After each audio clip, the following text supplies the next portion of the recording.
Hello, my sexy coffee beans. I'm Ochajova, and boy, I just always feel like a failure. I'm very sure we all have that feeling, where we all. I apologize for that. I wish I could get my parents to notice the fire alarm. I remember when we uh, first got the house. No, it was a police officer that came in and said, "Hey, you could ask the fire department and they'll do that. You know, they'll change your batteries for free if you can't do it yourself." Of course, we lived in a bigger house when that happened. Either way, this is just an unscripted thing. I mostly... One thing that some people don't... Well, actually, literally nobody knows, is that this channel is not something I even expect for even a second to make me even a dime. I just use this channel as a way to, to sometimes creatively express myself, but also, oh god, why am I constantly peeking? I'll go further back. Either way, to both express myself and, vent out any frustrations I may have. At the same time, that doesn't really seem to be a luxury these days. Because there's always a pressure for me. I always get pressured to get another job, to get good grades in school, and I am dog tired of it. I personally have things that restrict me from getting a better paying job, and anytime I say I don't want to go to school, but I do want to pursue making my art better without reminding myself the actual hell I actually had to go through that is my personal school life. I was always an A and B student. Like, if you look at my grades, there wouldn't be any actual indication that I was, somebody that didn't believe in the school system. But if you were ever to speak to me, I was I heavily hated our school system. I didn't learn jack shit. In fact, I felt going to school just felt more like, okay, when you're young, like, if I look back, and when I look back at my life, I just feel that there's something pulling, trying to slowly choke you. Like, when, you're in kindergarten, you're learning things, you're not gonna feel it. It's just like, oh, it's just a nice little tap, tap, tap. As you go up, it starts to get harder and harder. And for most people, middle school is when it was really gripping them. And high school is when it was not, didn't feel that gripped. For me, high school is when it did feel that way. Because in middle school, I wasn't really bothered by anything really. And that was most likely because I was, the school jock. I was the popular kid. I was the best defensive lineman, and I basically became a celebrity in my school. So throughout my entire middle school life, I just didn't really have a problem. For the other ones out, that's basically science fucking fiction that someone actually had a good time in middle school and had a bad time in high school. For me in high school, after my second year, I was thrown in the mental hospital because I just started talking about GTA 5. I was just making a light jab, like we were talking about a GTA 5 parody, and a kid took it out of context and told their parents, "This guy wants to blow up the school. He really wants to blow up the school." So that ended me on I'm pretty sure it was almost 2 months 2 months, a few weeks in inpatient, and I forgot how long an outpatient. At the whole, at the end of the whole thing, I wasn't given an apology. They just said the reason why they didn't they didn't apologize for me for ugly throwing me in there was because they felt it would be unprofessional to go straight to me in private and apologize. But yet they would have the gall to have someone watching over me as if I'm supposed to watch my speech about it. All that did was encourage me to do it even more. Tell everyone, yeah, the school fucked up. They threw me inside of the mental hospital, and there was nothing that they could do about it. There was nothing they could do about it. Because they can't really punish me for saying something that's actually my business.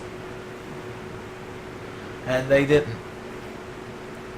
But they did throw me into a class about, that was supposed to teach you to censor yourself, really. Like, it was also for censoring yourself in rehabilitating students, because, some of them, they legitimately had, actual social problems. Me, I just had a problem. To them, it seemed like I had a problem with not speaking my mind and not trying to tell, and always wanting to tell the truth, or at least what I perceive to be the truth, saying how things are in my eyes. I know I just repeated myself. I apologize.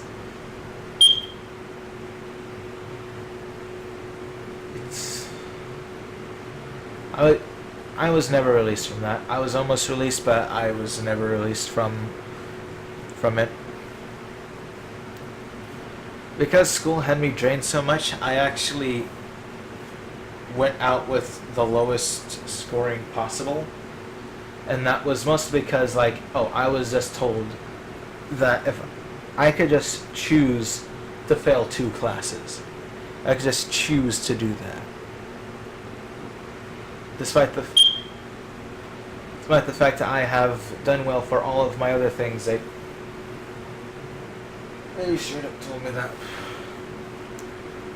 And then told me really later on, after I already made up my mind about failing these classes, because I didn't care about them that much anyways, I took Adventure Outdoor Ed because it was the only fucking thing there.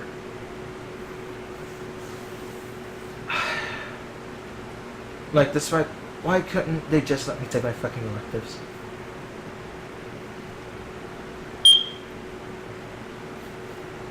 It's so stupid. But not electives. It was I think they called them primaries. I just have a high resentment for school itself. It's structured wrong, and how people handle things is completely incorrect. How they handled the bomb threat thing was appropriate.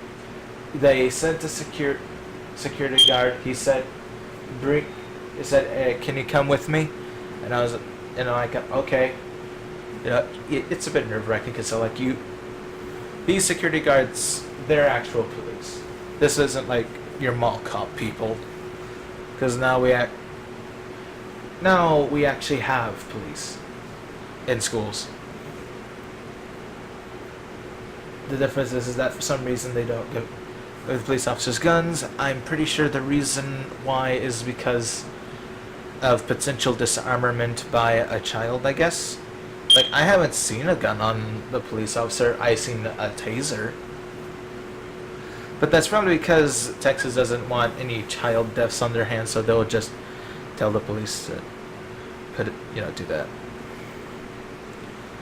And how does this relate to what I'm, feeling and doing now? Well, okay. As some people may know, I am in college.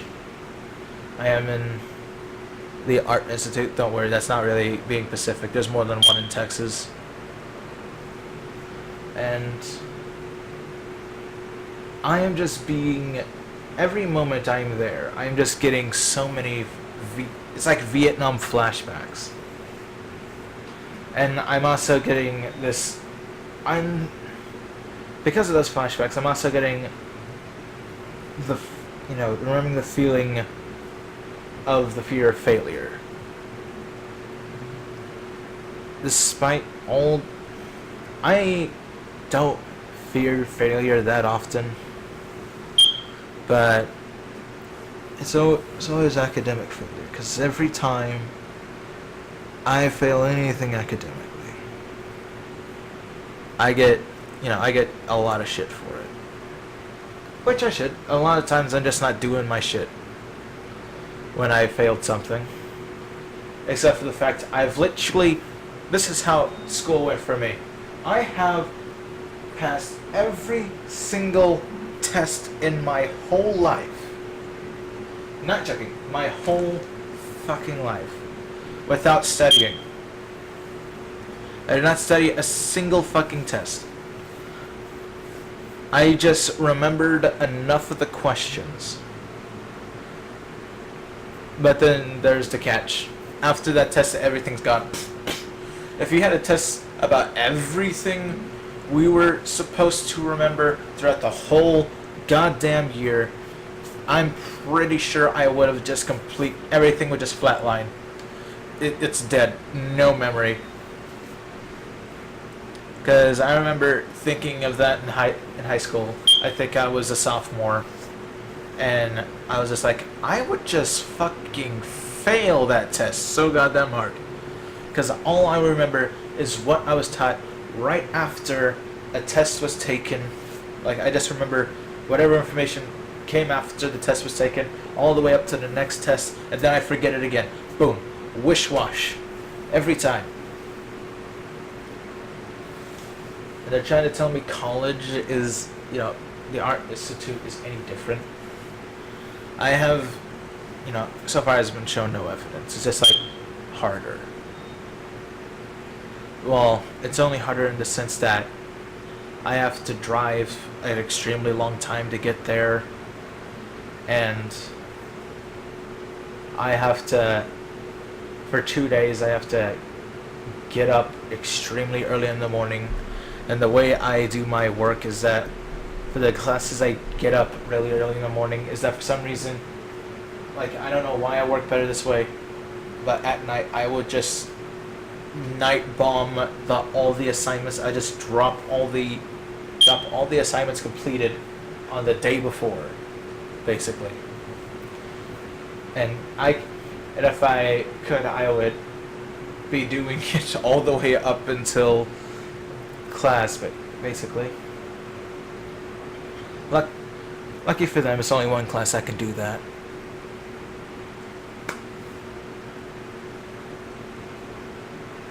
My parents won't. Okay, I came out to my parents some time ago about being an atheist. One thing I don't speak about, well, I talked to my friends about it a few times, but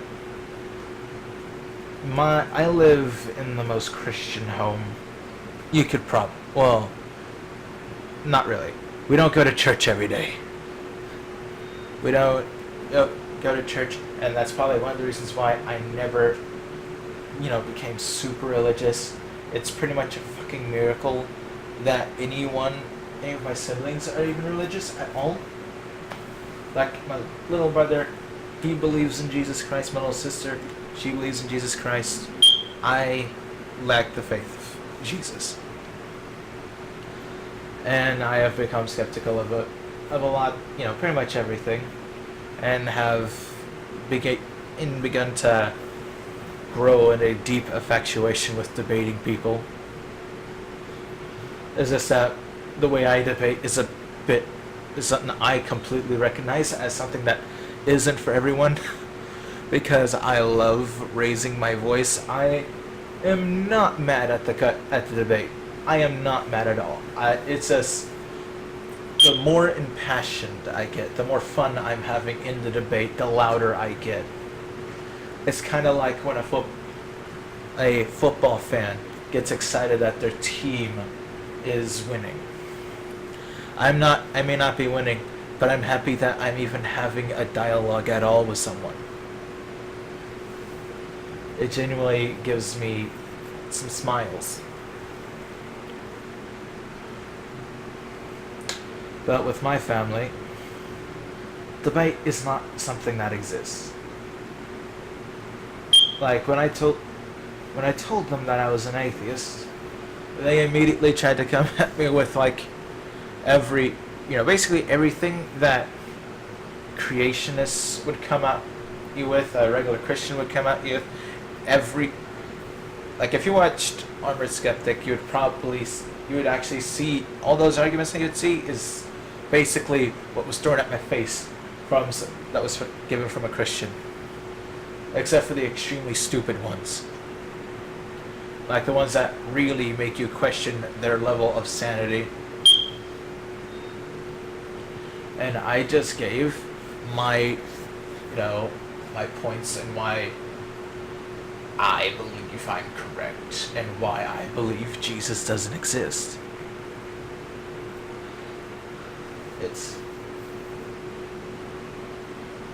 not to mention my mother doesn't realize that she will not admit failure for anything small. It's like she can't believe that she forgot something small. She cannot believe that she forgot to tell you this one thing. She will be able to believe you if something is undisputably on her side that she forgot. There's no way to dispute it on her. No matter what, I always have to give in to my family. They want something, I have to give it. And they always encourage me to get a better, try to get a better paying job. Before I got into school, they were constantly hammering me on that. And one thing they keep on forgetting is that I don't have any real handle on my Crohn's disease at this point.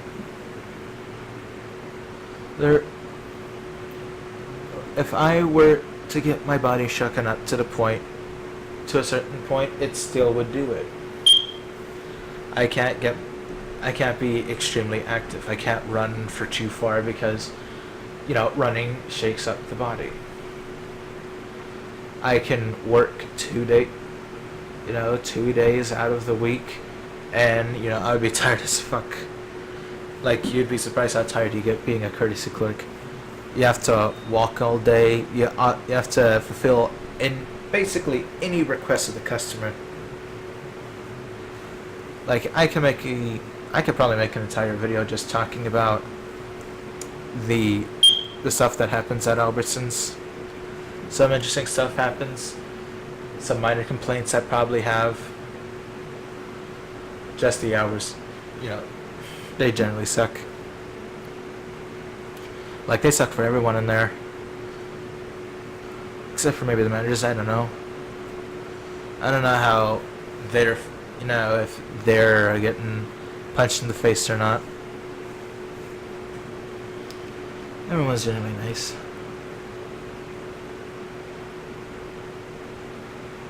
I really miss the days when I could go out and work out. I used to be the guy in the gym I wouldn't be going, "Do you even lift, bro?" I was the guy that would help spot you. I don't usually ask people to spot me, but I do know it's safer that way. I'm just nervous when it comes to asking people to do that, because then I get a giant burst of anxiety, because I'm just pushed. I have it in my head to even push myself even harder to show off.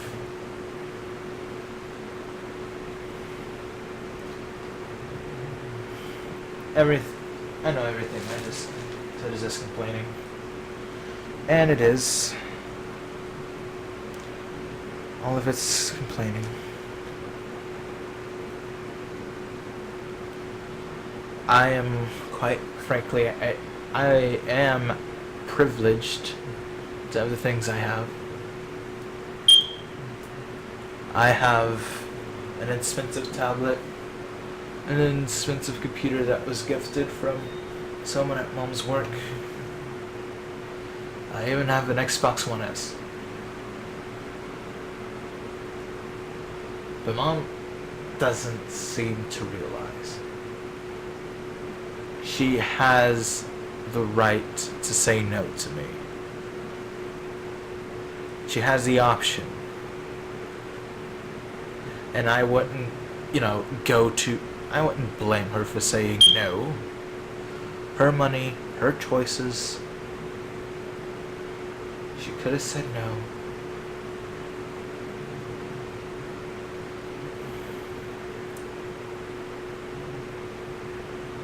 Not to mentioning,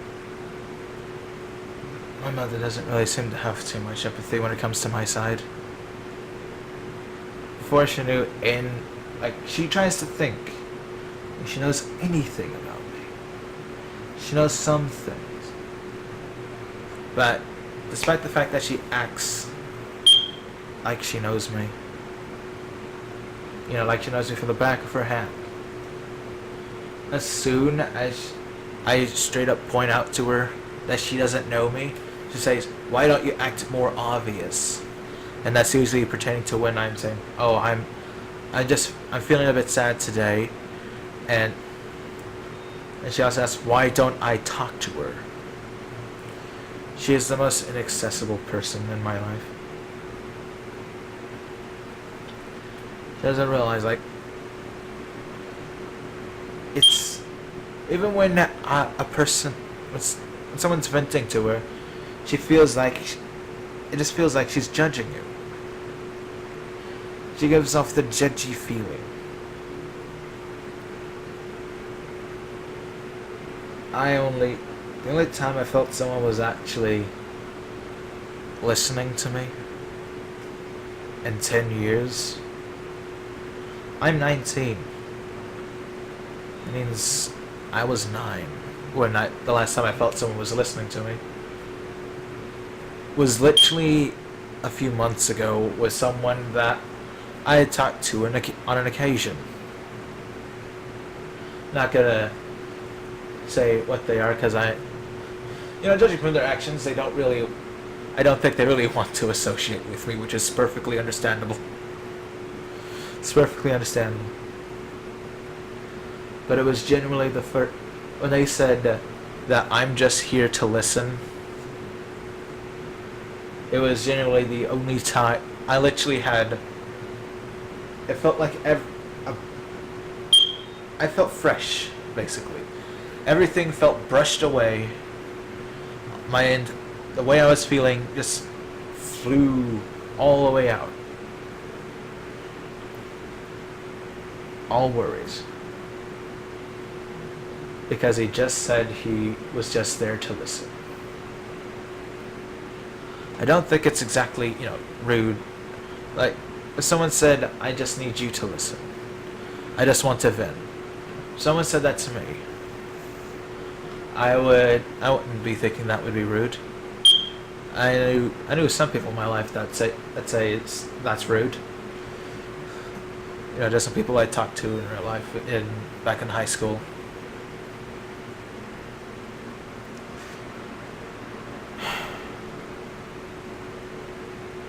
I think it's good to have these rambles.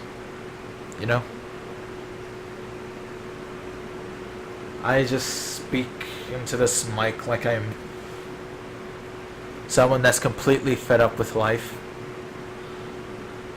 Which I probably am, I don't know. Everyday suicide feels like a more viable option by the moment. Because at what point, what am I doing anything for? I have the great... I am practically guaranteed for cancer. Everyone in my family has cancer. Like, it was always a curable cancer. But the difference was that like right here, found out, Crohn's disease lowers your immune system. I probably have a greater chance of dying. In my eye, like as far as I see, I'm practically a dead man as soon as I hear I have even a lick of cancer. I'm just like, okay, I've accepted death. I will still get treatment for it if I get help, like if someone is willing to help me pay for the treatment, then I will definitely accept the help.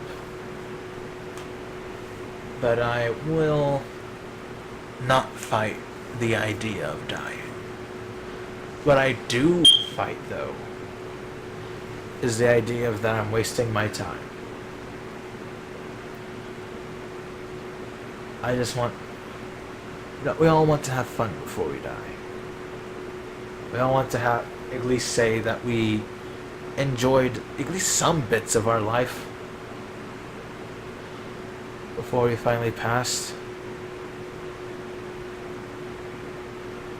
No, it fade into nothing.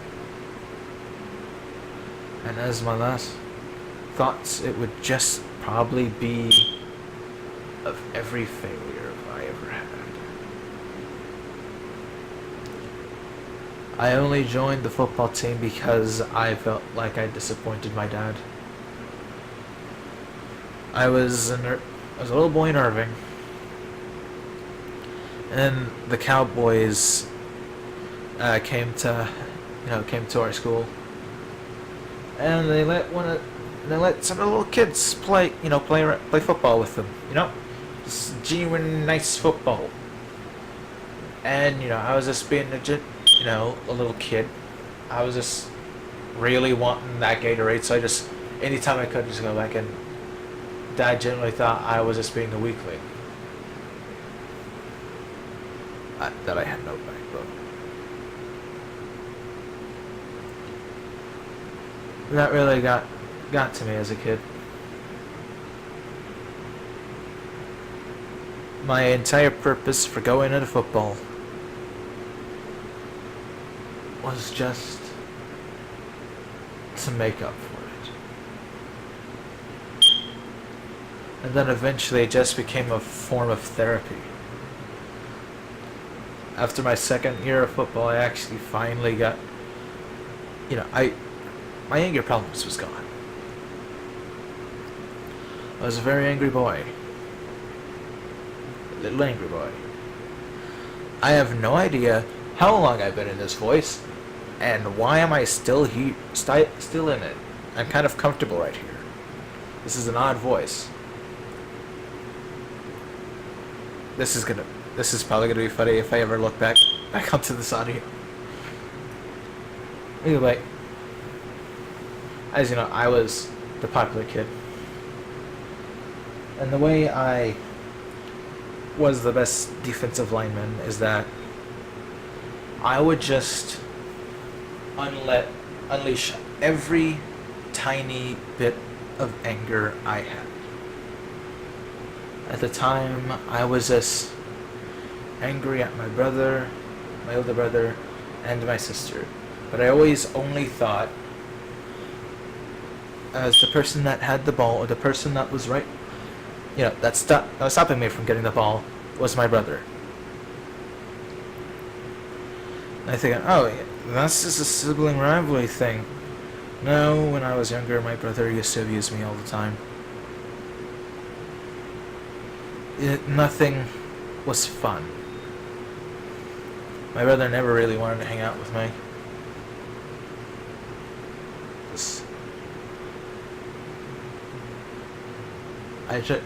He was the reason why I even got into Halo. Halo became important to me as a kid. Halo is very important to me. It actually hurt me when I saw Halo 4's multiplayer get fucked in the ass by 343, I couldn't personally stand it. Because Halo was the only thing that me and my older brother played together. It was the only thing. The only time he didn't didn't completely throw me down. Where he would actually sit down next to me and play, and actually do something that brothers do with each other. At least that, as far as I was always told.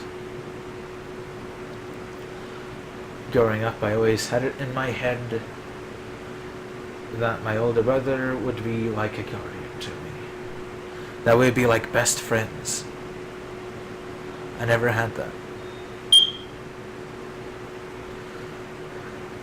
Halo, playing co-op on Halo 3 specifically, was literally the best days of my youth. Nothing could have ever beaten that. You try to point at something that could have beaten it, and I would say, fuck you, get out of my house, because that doesn't beat it. To an occasion, I would actually still play Halo 3 because I wanted to, despite hating the negatives of my childhood, I always remembered, like, putting my brother aside, the story of Halo made me feel genuine passion. I loved the music and I loved the characters. And Master Chief was like the perfect character for a child to get inserted into. Like, obviously, he was my favorite. I think me and my brother, like, we never did what me and my friends did, was actually go through, like, any Halo game on Legendary. We went through the Halo game on normal with some skulls on to an occasion. The favorite level we would do, mostly because of the Scorpion, was this one desert level. Excuse me. And that's probably because of the level that also happened. It's either another level entirely or a level transition, but we would still do the desert part. It was when you're in the desert, and then next thing you know, you're fighting in a snow area, basically. And me and my brother both enjoyed it. At least that's from what I remember. And then eventually I got, I became a big fan of Red vs. Blue for a good bit. I watched all the way. I can't believe I managed to do this. I started from Season 7, watched it all the way to Season 12, and while I was waiting for the next season to come, I binge-watched all the seasons from Season 1 all the way back up to Season 7. How the fuck did I even manage to do that? Where did I know I had a fuck ton of time when I was a kid. A fuck ton of time to feel depressed and sorry for myself. That little edgy phase. Because I could definitely say I had that edgy phase. I wanted to wear black all the time.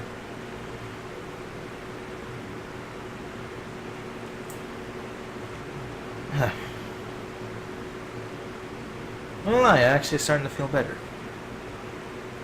Came into this sad, but it almost feels like a weight's being lifted. Maybe I will upload this.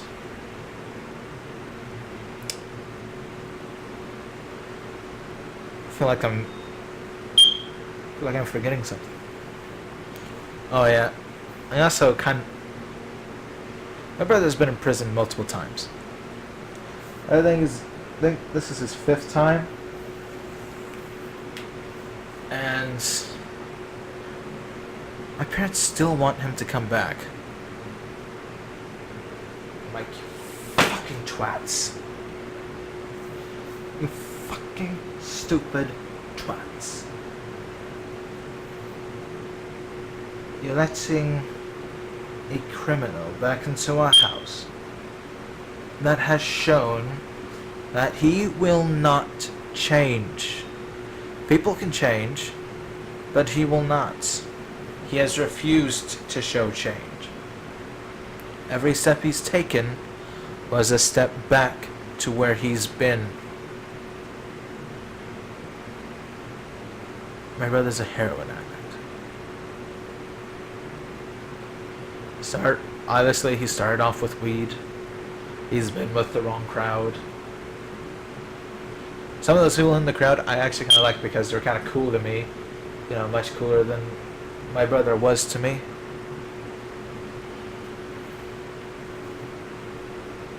So, you know, I obviously had a better affinity. But I knew not to bother them because I knew who they were there for.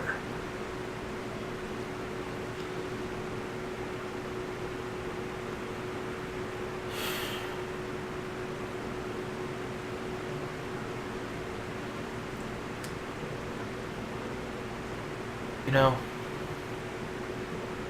I'll never forget this one dream I had.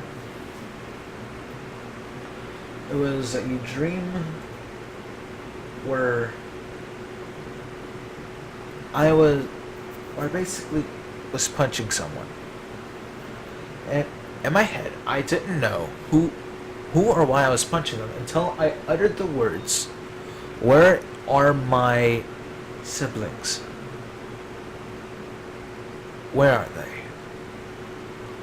And the next thing you know, my mother and father came into the door and saw that I was beating up someone, and they said, what the frick's going on? And they're like, they have my little brother and sister. They have your son and daughter, basically. And then my dad jumps onto him and punches him, and I go, I don't know how I know, but I knew where my little brother was. And I found my little brother in a cave. It was cold and dark. And my little brother was just there in a little fetal position. I grabbed him and brought him back home. And then when I got back home, I was greeted with the news that my sister was killed. And I was starting to cry.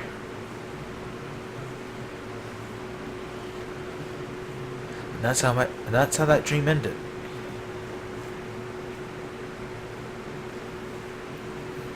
That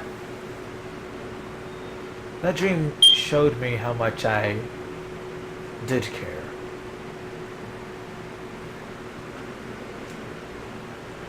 About my little sister. I always knew I cared about my little brother because nowadays, well, maybe not so nowadays, but at one point, I treated my little brother like if he was, my own firstborn child. Mostly because, my dad he's still around with us. Right now, he's more prevalent. But he had to work a lot more, and I basically had to, try to fulfill the father role for Tristan. He has his real name on YouTube, so that's fine. So I did that for a good 2 years.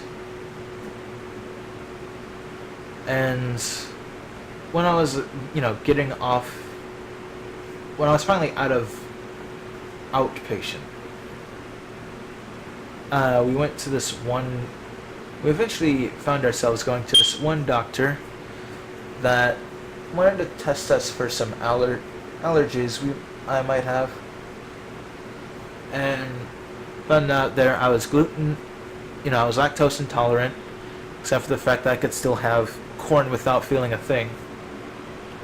He actually directly pointed that out to me. Now, one thing that happened when they injected milk into me Like my mother and little brother was sitting to the left of me.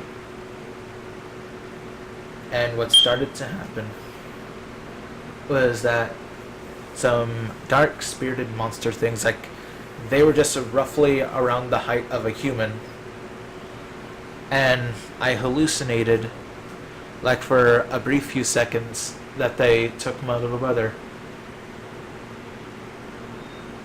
As you know, I was still within the realm of reality, and my brain was fighting between like reality and this hallucination. I was telling myself, this isn't real, this isn't real, this isn't real. And they were seeing me tear up. And they said, "Why are you tearing up?" I was saying, "I'm seeing things." And after a month, after that, I told them I saw dark figures try to take my little brother. And when I got a few more shots. Got you know the way the allergies go. They put you basically get a bunch of acupuncture on your one arm. So I don't know why, but when I left, the dark figures were there again. But instead of trying to take anything, they bowed.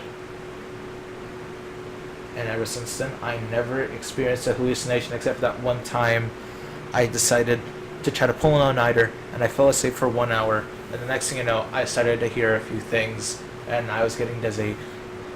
And my body isn't ready to be a human.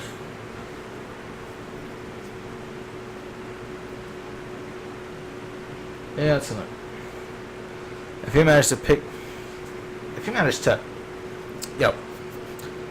put these things together, whatever this video is, then you learned a lot about me today.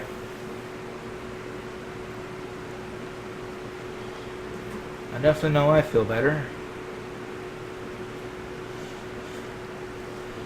If you actually managed to watch to this point, because I noticed that this is fucking like over the 40-minute mark of me just rambling, and that a lot of this could have been cut out. But anyway, I'd like to thank you, Setsy Coffee Beans, for watching today's video, and I'll see you in the next one.